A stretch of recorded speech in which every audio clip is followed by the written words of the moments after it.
महाराज की जय। ज्ञान धूपं मनः पुष्पं पंचेन्द्रियहुतासनं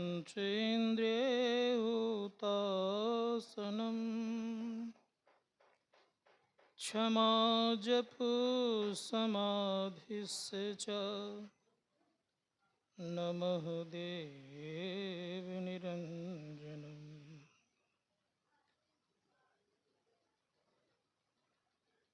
अखण्डमण्डलाकारं व्याप्तं येन चराचरं तत्पदं दर्शितं येन तस्मै श्रीगुरुवे नमः।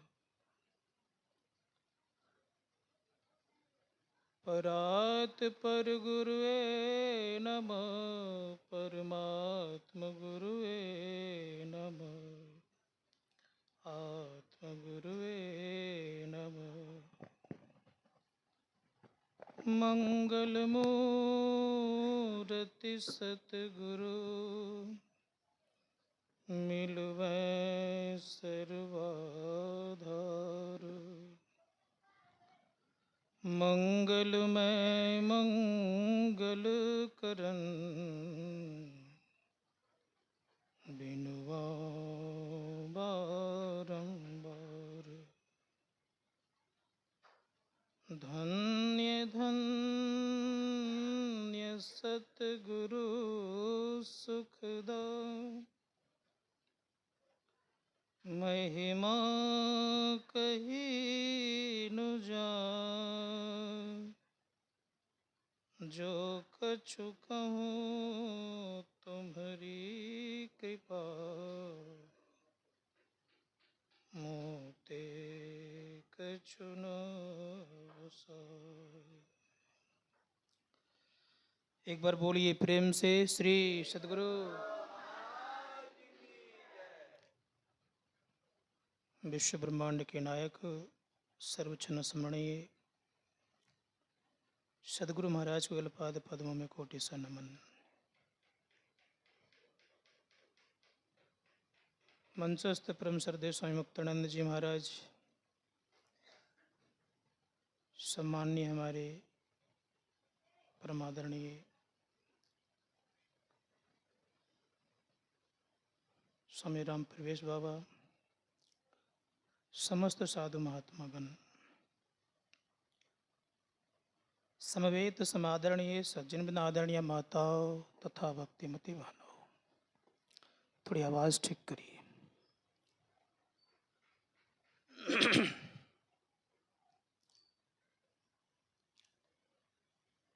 अभी हम लोगों ने रामचरितमानस को सुना।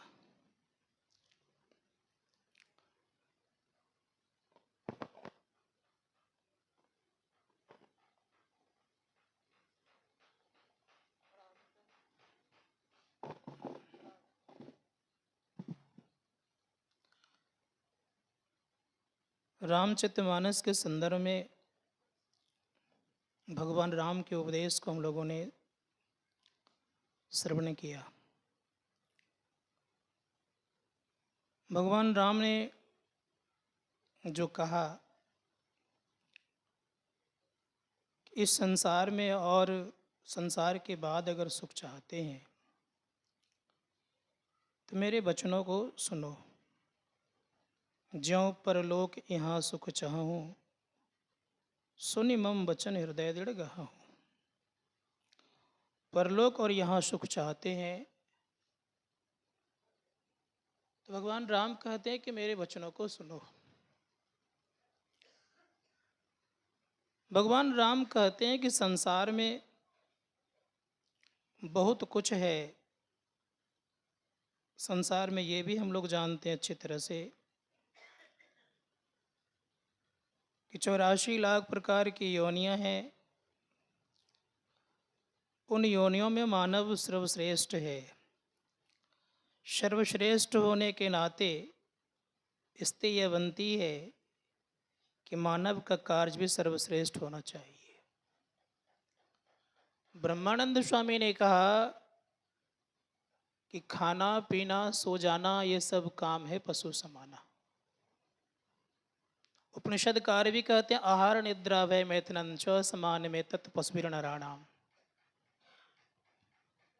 केवल आहार निद्रा भय और मैथुन के कार्यक्रम में अगर लगे रहते हैं तो कहा कि पशुवत श्रेणी हमारी जिंदगी है, पशुवत है। विचार करना ये होगा कि हम लोग करना क्या चाहिए। तो उपनिषदकार ने ये भी कहा ज्ञानानहीनो विशेषो अधिको ज्ञानानहीना पशु समाना। ज्ञान से अगर हम ज़्यादा हैं तो पशु से श्रेष्ठ हैं, और ज्ञान से हम कम हैं तो कग पशु के समान हम हैं।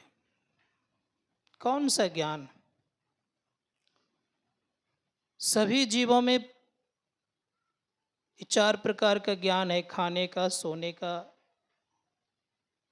संतति उत्पन्न करने का और भय का। एक चींटी भी भयभीत होती है। धर्मशास्त्रकार कहते हैं कि मानव भय से मुक्त हो सकता है। मानव का मुख्य कार्य यह भी है कि भय से मुक्त होना। भय किन्हें लगता है? जो अपने आप को नहीं पहचानता है। अगर जो अपने आप को पहचान लेता है तो कहा भय मुक्त हो जाता है। भगवान बुद्ध के समक्ष जब अंगुलीमाल आया, भगवान बुद्ध के गले में जब तलवार रख दिया तो अंगुलीमाल कहते कि क्या तुम्हें भय नहीं लग रहा है? भगवान बुद्ध ने कहा मुझे भय नहीं, भय तो तुम्हें लग रहा है। का तुम्हें क्यों नहीं भय लग रहा है? भगवान बुद्ध कहते कि मैंने अपने आप को जाना है, इसलिए मैं भय से मुक्त हूं। जो अपने आप को जान जाता है वो भय से मुक्त हो जाता है। मानव जीवन हम लोगों को जो मिला है ये अंतर की यात्रा करने के लिए। अगर जो अंतर की यात्रा करना जानता है, जो करते हैं, तो मानव जीवन को सार्थक बनाए हुए। देवताओं को ये नसीब नहीं है कि वो अंतर की यात्रा कर सके। हम लोग को सौभाग्य प्राप्त है, इसलिए प्रयास करना चाहिए कि हम लोग अंतर की यात्रा करने के तत्पर तत्क्षण लग जाना चाहिए। क्या है अंतर की यात्रा? भगवान राम ने कहा कि साधन धाम मोक्ष कर द्वारा पायुन जही परलोक सवारा। ये शरीर साधना का धाम है और मोक्ष का द्वार इसमें लगा हुआ है। भगवान राम ये भी कहते हैं कि शरीर से हम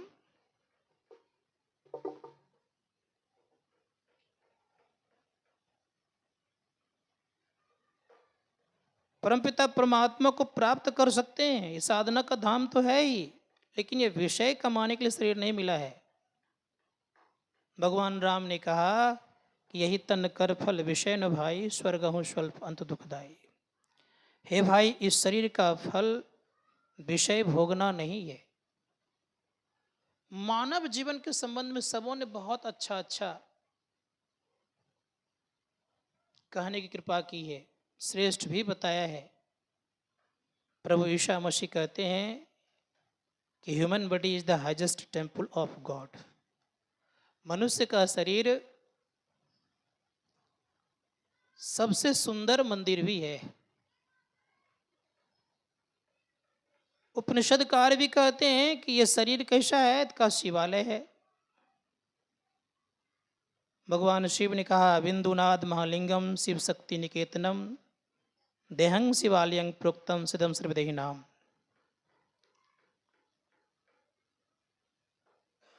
ये शरीर आपका शिवालय है।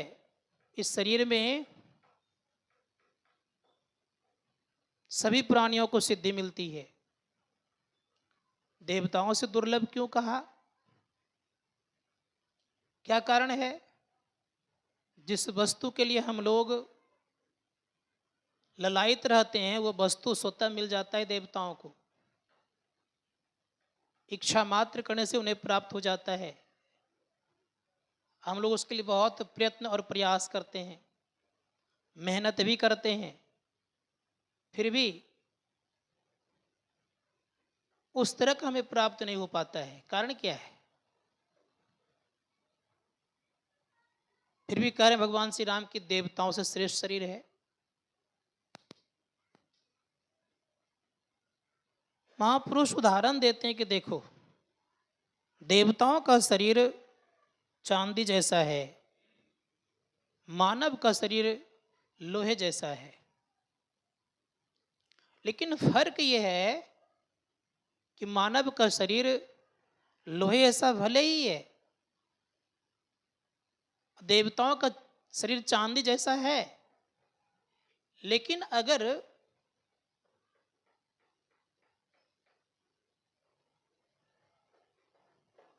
मानव को अगर पारस पत्थर मिल जाए, अर्थात लोहे को पारस पत्थर स्पर्श हो जाए तो सोना बन जाएगा। लेकिन चांदी में लाख लाख लोग सटाते रहेंगे, खींचते रहेंगे, जस का तस बना रहेगा। इसीलिए मानव शरीर 3 जगह जा सकता है आराम से। वो कहाँ कहाँ?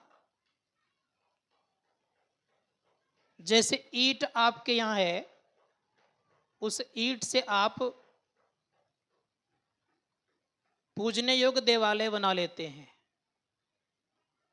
मंदिर का निर्माण कर लेते हैं, रहने योग्य घर बना लेते हैं, और शौच करने के लिए शौचालय बना लेते हैं। उसी प्रकार से इस शरीर से आप नरक में भी जा सकते हैं, इस शरीर से आप स्वर्ग भी जा सकते हैं, और इस शरीर से आप परमपिता परमात्मा को प्राप्त करके परमात्मा भी बन सकते हैं। संतों ने कहा कि सब गुण आप में है, इस तरह आप कर सकते हैं, लेकिन देवताओं से यह काम नहीं हो सकता। धर्मशास्त्रकार कहते हैं कि भले ही देवताओं का शरीर बहुत दिव्य है, लेकिन दिव्य होते हुए भी ईश्वर को प्राप्त नहीं कर सकता। दिव्य होते हुए भी उनका विचार भी थोड़ा जानना चाहिए। गोस्वामी जी महाराज ने कहा, ऊंच निवास नीच करतूती, देख न सकहीं पराई विभूति। देवताओं की स्थिति है, दूसरे की विभूति को नहीं देख सकते, दूसरे के ऐश्वर्य को नहीं देख सकते। और यहां तक हम लोग जाने कि भक्ति के पथ पर चलने वाले साधकों को सबसे कष्ट पहुंचाने वाले मानव नहीं है, देवगण ही हुआ करता है। कि धर्मशास्त्र ने यह भी कहा कि हर हमेशा आपके पांव खींचते रहते हैं, वो बढ़ने देते नहीं है। जिस मन से हम आराधना करना चाहते हैं, जिस मन से हम ध्येय वस्तु की प्राप्ति करना चाहते हैं, उस मन में स्वयं देवतागण विराजमान है। और उस मन में जो देवता है वो चंद्रमा है। धर्मशास्त्रकार ने कहा कि चंद्रमा का स्वभाव भी चंचल है। धर्मशास्त्रकार ने यहां तक कहा कि जिनका मन अति चंचल है तो समझिए कि उनसे भक्ति होना संभव भी नहीं है।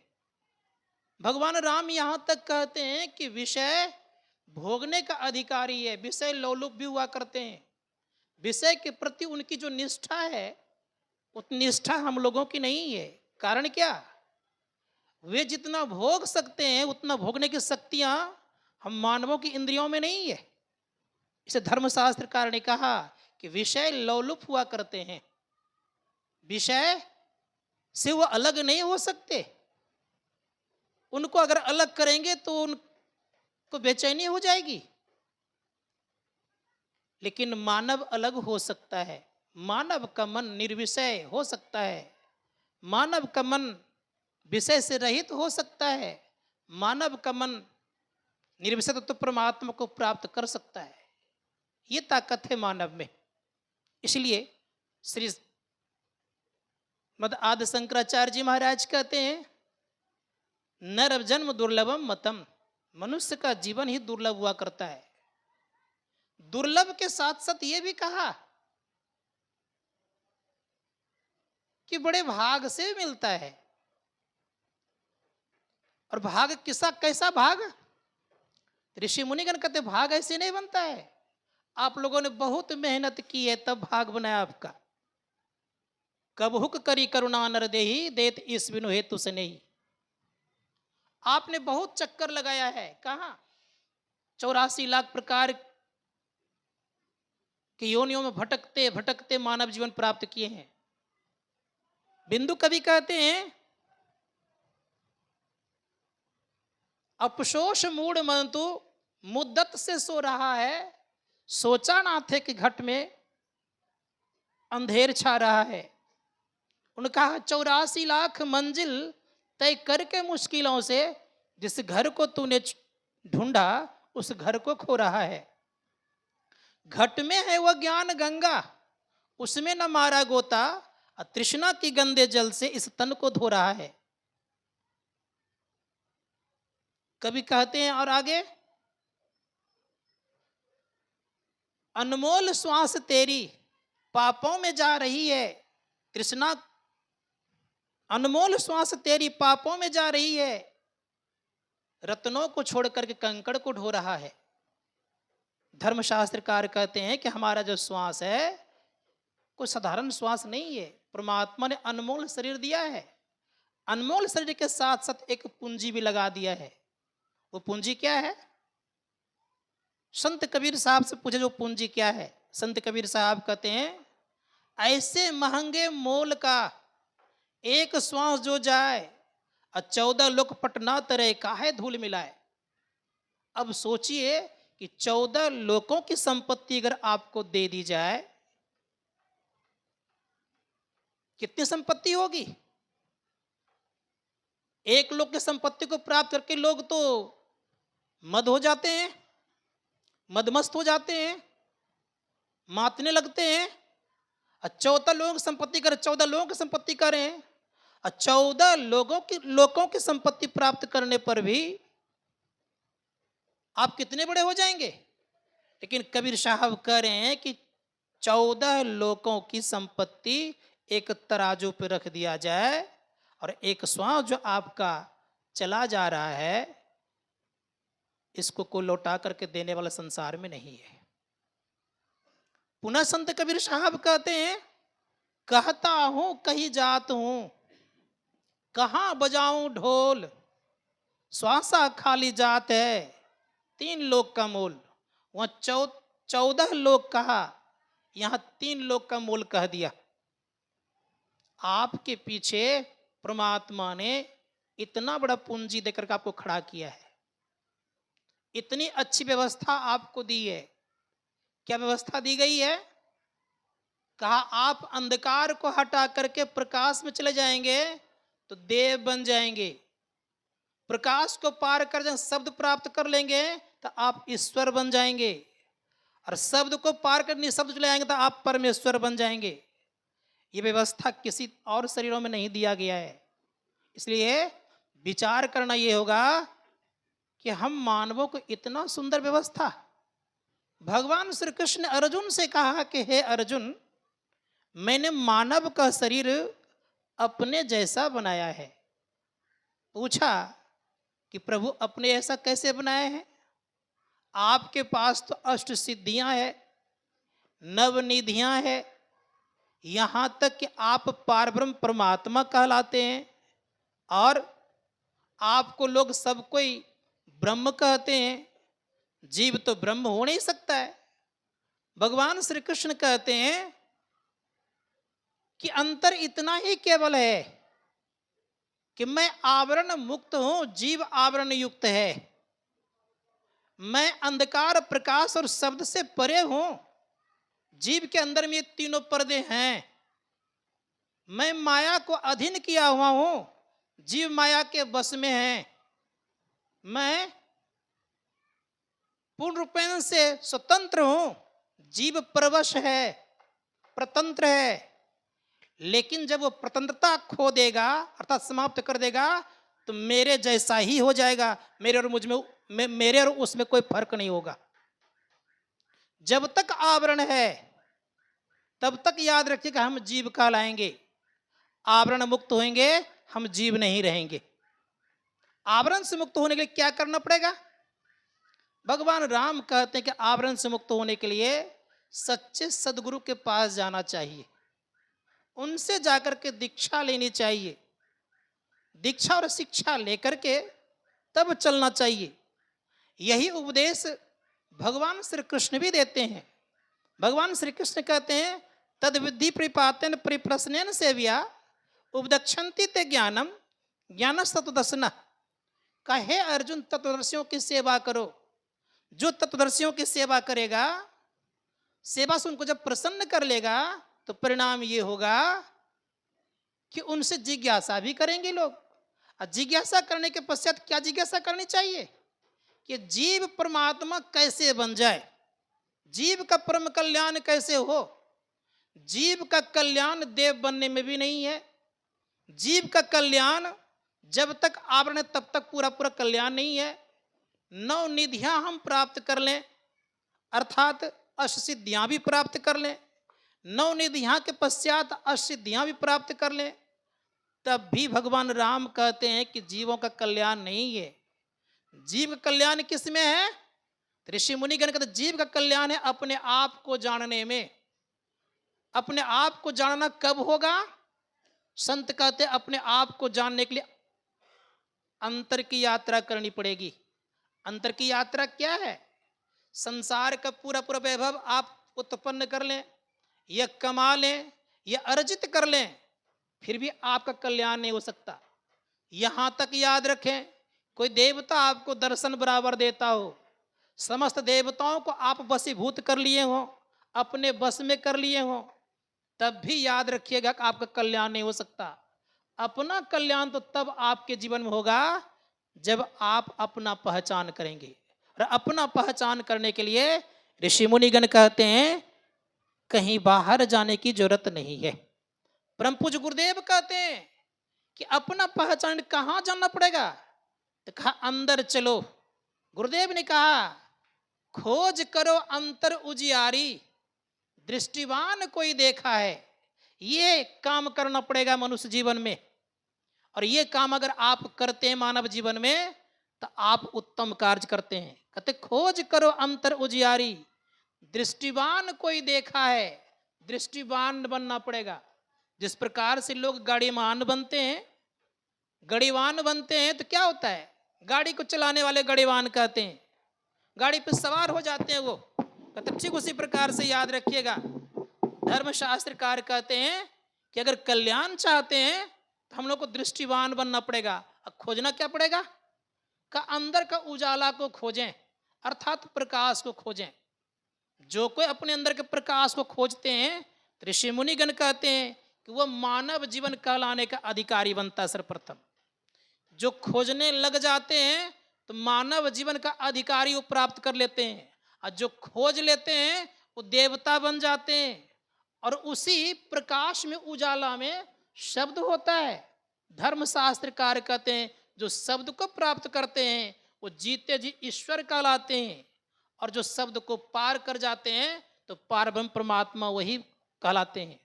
संत महात्मा गण कहते हैं इसीलिए अंदर का उजाला खोजना चाहिए, भीतर का प्रकाश खोजना चाहिए। संत कबीर साहब ने कहा कि भीतर का प्रकाश खोजने कहाँ जाना पड़ेगा? कौन सा स्थान है वो? किस स्थान में जाकर हम प्रकाश खोजें? कहा कहीं जाने की जरूरत नहीं है। हम लोग रहते कहाँ हैं? शरीर में। इस शरीर में हम लोग कहाँ रहते हैं? संत कबीर साहब ने कहा इस तन में मन कहाँ वसे, निकस जाए कहीं ठौर, गुरुगम है तो परख ले ना तो कर गुरु और। इस शरीर में हम रह रहे हैं, कहाँ रह रहे हैं? तो संत कबीर साहब उत्तर देते हैं नैना माही मन वशय, निकस जाए नौ ठौर। गुरुगम है तो पाइया सब संतन सिरमौर। गुरु ही बताने वाले होते हैं। उपनिषद कार्य कहते हैं कि हम इस शरीर में कहाँ रहते हैं, तो वो कह रहे हैं बिंदु मध्य जीवात्मा सूक्ष्म रूपेण वर्तते। बिंदु के मध्य में जीवात्मा है और सूक्ष्म रूप से विराजमान है। धर्मशास्त्र कार्य कहते हैं कि जो बिंदु को प्राप्त करेगा तो क्या प्राप्त करेगा, तो गुरु महाराज कहते जो बिंदु को प्राप्त करता है तो अपना रास्ता खोज लेता है। रास्ता पर चलेंगे तो अच्छा लगेगा। गुरु महाराज ने कहा कि बिंदु राह से निकल बहादुर, तम मंडल टपना होगा। कि बिंदु राह से ही आप निकल सकते हैं। कौन सा मंडल से, का अंधकार मंडल से, तम मंडल से। इसलिए बिंदु को खोजना पड़ेगा। कहाँ है बिंदु? ऋषि मुनिगण ने कहा कि बिंदु खोजने के लिए क्या करना पड़ेगा, तो गुरु महाराज की बात को सुनिए। गुरु महाराज सुनाते हैं, बड़े प्रेम से कहते हैं कि तुम्हारा जो शरीर है और तुम्हारे शरीर के भीतर में जो रास्ता है बड़ा अच्छा है। गुरुदेव कहते हैं कि शरीर से क्या क्या काम लेना चाहिए, तो गुरु महाराज कहते हैं कि शरीर से मानव, शरीर से परमेश्वर में प्रेम करना चाहिए। यही मानुष देह समैया में करो परमेश्वर में प्यार। परमेश्वर में प्यार करने की क्षमता बनाना चाहिए, उससे प्रेम करने की स्थिति पैदा करनी चाहिए। संत महात्मा कैसे करेंगे, क्या उपाय है? रोज हम लोग कहते हैं कि प्रेम भक्ति गुरु दीजिए, बिनवाओं कर जोड़ी, लेकिन प्रेम भक्ति मांग रहे हैं नहीं है तब तो मांगते हैं, अगर रहता तो मांगते। धर्मशास्त्र कार्य कहते कारण क्या है मांगने का, कि हमारे भीतर में प्रेम भक्ति है नहीं। इसीलिए इस शरीर से हम क्या करें, तो गुरुदेव कहते शरीर से हम परमेश्वर से प्रेम करें। परमात्मा से हम प्रेम कैसे बढ़ाएं, तो गुरुदेव कहते हैं कि प्रेम अगर करना चाहते हैं तो क्या करना पड़ेगा। जो को उनसे प्रेम करते तो रोज कहते हैं हम लोग, जैसे मीराबाई भगवान श्री कृष्ण से प्रेम करती थी तो भगवान श्री कृष्ण को बराबर आकर दर्शन भी दिया करते थे, दर्शन भी देते थे। और उस दर्शन से वो क्या विह्वल हो जाती थी। जब दर्शन नहीं होता था तो कहती थी दरस बिना दुखन लागे नैन। क्या हम लोग कभी इस तरह से बोलते हैं? कभी ऐसा विरह आता है अंदर में? नहीं आता है। अगर ऐसा विरह आएगा तो जरूर कुछ न कुछ करेंगे। तो संत महात्मा गण कहते मानव शरीर से यह प्राप्त करनी चाहिए कि सर्वप्रथम हम अंधकार नहीं हैं, हम प्रकाश हैं। इसलिए कहते हैं हम लोग तुम्हारे ज्योत स्वरूप अरु, तुम्हारे धुन रूपा, अब परखत रहो निस दिन गुरु करु दया अनुपा। रोज गाते हैं हम लोग। गुरु महाराज ने कहा कि तुम्हारा शरीर और तुम्हारे शरीर का भीतर का रास्ता बड़ा ही अद्भुत है। कैसा अद्भुत है, तो गुरुदेव कहते अद्भुत अंतर की डगरिया जा पर चलकर प्रभु मिलते। दाता कौन है संसार में? सुने होंगे आप लोगों ने, संसार में बहुत प्रकार के दाता हैं, लेकिन ऐसा दाता कोई संसार में आपको नहीं मिलेगा। कौन सा दाता? जो कि संपूर्ण खजाना का चाबी आपको थमा दे, सारे दुखों का अंत करने का चाबी आपको थमा दे, यहां तक सुख सिंधु में पहुंचाने की चाबी आपको दे दे। ऐसा दाता संसार में कहीं नहीं मिलेगा। इसलिए कहा दरबार हजारों देखा है लेकिन सदगुरु ऐसा कोई दरबार नहीं। संसार में अनेक प्रकार का दरबार मिलेगा, बहुत दानी भारतवर्ष में हुए, लेकिन भारतवर्ष में दानी होते हुए भी राजा कर्ण दान में बहुत आगे थे, उनको भी लोग दानी कहा करते थे। लेकिन फिर भी संत कहते हैं कि सदगुरु है संसार में कोई दानी आपको नहीं मिलेगा। सदगुरु के सानिध्य में जाइए, वो क्या बताते हैं, तो कहते हैं दाता सतगुरु धन्य धन्य जो राह लखा देते। कैसा राह लखाता है भाई? तो गुरुदेव से पूछिए कैसा राह लिखाता है वो, कैसे दिखाते हैं वो? राह कहते हैं रास्ता को, कैसा रास्ता दिखाते हैं वो? तो कहते हैं कि उस रास्ते पर चलने वाले को सुख लगता है। दाता सदगुरु धन्य धन्य जो राह लखा देते, चलत पंथ सुख होत महा है जहां अजर झरते। संसार में कोई पथ पर चलेंगे आप, कोई भी रास्ते पर चलेंगे आप, कोई भी मार्ग से आप चलेंगे, लेकिन याद रखिएगा चलत पंथ सुख होत महा नहीं मिलेगा आपको कहीं भी। महासुख संसार में कहीं नहीं है। महासुख जब कभी भी मिलेगा आपको तो सदगुरु के बताए हुए पथ पर ही मिलेगा। इसलिए कहा दाता सदगुरु धन्य धन्य जो राह लखा देते, चलत पंथ सुख होत महा है जहां अजर झरते। क्या है वहां का अमृत ध्वनि की नौबत झरत, बड़ भागी सुनते, सुनत लखत सुख लहत अद्भुति में ही प्रभु मिलते। परमात्मा उस पथ पर मिल जाएंगे। इसीलिए प्रभु ईसा मसीह ने कहा आई एम टू वे, मैं रास्ता हूं। फिर कहा उन्होंने कि सत्य भी मैं ही हूं, अर्थात आई एम वे। फिर कहा कि सत्य भी मैं ही हूं, अर्थात ट्रूथ भी हूं और लाइफ भी हूं। दोनों बात उन्होंने कह दिया, रास्ता भी हूं, सत्य भी हूं और जीवन भी हूं। तो हम लोग तीनों चीजों को ध्यान देंगे। आप क्या हम लोग हैं, विचारना पड़ेगा हम आपको। तो चलने वाले कौन, शरीर नहीं, शरीर के भीतर जो है वो चलेगा।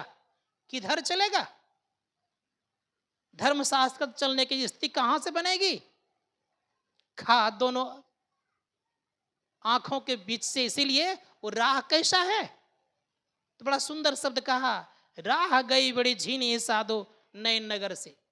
नैन नगर से रास्ता है, उस रास्ते पर जो चलेगा तो उनको सुख लगेगा। इसलिए उस रास्ते पर चलने का प्रयास और प्रयत्न करना चाहिए। जो कोई उस रास्ते पर चलता है, चाहे कोई क्यों नहीं हो, संसार से निकृष्ट अर्थात सबसे निम्न कोटि के व्यक्ति क्यों नहीं हो या उच्च कोटि के व्यक्ति क्यों नहीं हो, सबको सुख लगता है। अगर सुख नहीं लगता ये सारे महात्मा लोग घर द्वार नहीं छोड़ देते। सुख का कुछ न कुछ है साधन वहां। इसलिए गुरुदेव कहते हैं कि हमारे आपके अंदर में सुख सिंधु की खिड़की भी है और अति न्यारी भी है। इसलिए उस खिड़की पर जो चलेंगे तो ऋषि मुनिगण कहते हैं उनका उद्धार निश्चित है। और बाहर में कहीं संसार में आप चले जाइए, उद्धार होने कहीं और जगह नहीं है। इसलिए उसी रास्ते से आपको चलना पड़ेगा। जो उस रास्ते चलेगा तो भगवान श्री कृष्ण कहते हैं उनका कल्याण होना सुनिश्चित है। इसीलिए कोशिश कीजिए कि हम लोग उस मार्ग पर चलें, अंतर मार्गी बने। उस रास्ते में क्या क्या होता है तो गुरुदेव से पूछा जाए, गुरुदेव का तो उस रास्ते में होता क्या बता रहे हैं कि का जैसे तुम उजाला खोजने के लिए चल पड़ोगे तो चलते क्या होगा, का एक दिन में नहीं मिलेगा। गुरुदेव ने कहा कि निस्दिन सूरत अधर पर कर कर अंधकार फट जाता है। रोज वहां पर प्रत्येक दिन निसी दिन सूरत को अधर पर ले जाना पड़ेगा, तब अंधकार फटेगा।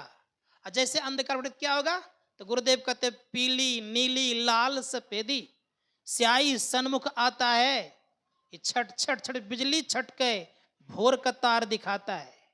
ये सब दिखेंगे आपके भीतर में। मन में होगा कि ये सब देखने से क्या होने को है, रोज तुम आकाश में देखते ही हैं। संतों ने कहा आकाश के चंद्रमा तारे को देखने से शांति नहीं आती। आकाश और चंद्रमा, आकाश के तारे चंद्रमा सूर्य को देखने से काम क्रोध लोभ मोह मद मात्सर और ईर्ष्या द्वेष नहीं खत्म होते। लेकिन भीतर के चंद्रमा तारे आकाश को, भीतर के चंद्रमा को देखेंगे, तारे को देखेंगे, सूर्य को देखेंगे, ये सब धीरे धीरे कम होते जाएंगे आपके। इसीलिए परम संत तुलसी साहब कहते हैं कि आपके भीतर में सहजदल कमल भी है, मन बुद्धि चित्त अहंकार की दौड़ भी त्रिकुटी तक है। तो उस स्थान पर जब जाएंगे तो अभी जो बाह्य जगत में आपका जो इंद्रियां खूब दौड़ लगा रही है, अंतःकरण में प्रवेश करेंगे, अंतर जगत में जाएंगे, इसका दौड़ कम हो जाएगा। इसलिए उधर चलने का प्रयास करना चाहिए। इसलिए कहा कि अपने अंदर जो चलेगा उनको सुख भी लगेगा, क्योंकि हम लोग इंद्रियों से ग्रसित होने के नाते जो शाश्वत सुख की प्राप्ति होनी चाहिए वो प्राप्त नहीं हो पाती है। संत महात्मा गण कहते हैं कि शाश्वत सुख को प्राप्त करने के लिए हम लोगों को चलना पड़ेगा। और चलने के लिए कहीं बाहर नहीं, अपने अंदर में चलिए। इसीलिए गुरुदेव ने कहा अद्भुत अंतर की नगरिया है। तो गुरुदेव कहते हैं कि जो कोई उस रास्ते पर चलते हैं तो चलने वाले को क्या मिलता है, का नाम का अमृत मिलता है। प्रकाश और शब्द ये दोनों अमृत है। इस अमृत का जो पान करेगा वो एक न एक दिन अमर हो जाएगा। उसी अमृत को पान करने के लिए ये मानव जीवन मिला है और तभी मानव अमृत को प्राप्त करके अमर हो सकता, अन्यथा नहीं। उस शब्द को संत कबीर साहब ने कहा, आदि नाम पारस है, मन है मैला लो, अब परसत ही कंचन भया, छूटा बंधन मोह। आदि नाम निज सारे है, बूझी ले सो हंस, जिन जानियो निज नाम को, अमर भयो सो वंश। उनके वंश अमर हो जाते हैं, उनका परम कल्याण हो जाता है और सारे दुख उनके मिट जाते हैं। तो समय लगभग 5 के आसपास होने जा रहा है, ध्यानाभ्यास का समय है, अति समय लेना उचित नहीं है। अपनी वाणी को यहीं पर विराम देता हूँ। बोलिए प्रेम से श्री सद्गुरु महाराज की जय।